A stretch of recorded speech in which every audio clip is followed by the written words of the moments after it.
పరివినోది వజ్రే నైవాత్మై పశూన్ పరిగృణాతి.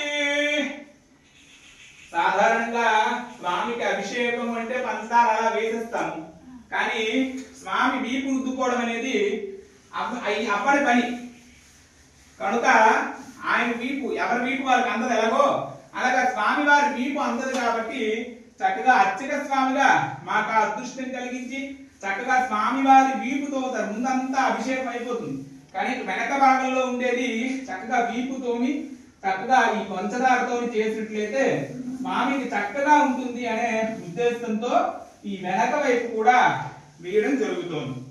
Om yeah శర్కరా భవం తశర్కరాదాం శర్కరత్వం వజ్రో వైః శర్కరాః పశురగ్రయ శర్కరాభిరగ్ం పరివినోది వజ్రే నైవాత్మై పశూన్ పరిగృణాతి. తస్మాద్ వజ్రేణ పశవః పరిగృహీత తస్మాత్తే జానత్తేయ శోనోపహరతి త్రిసప్తాపి పశుకామత్యా తీర్థపడింది.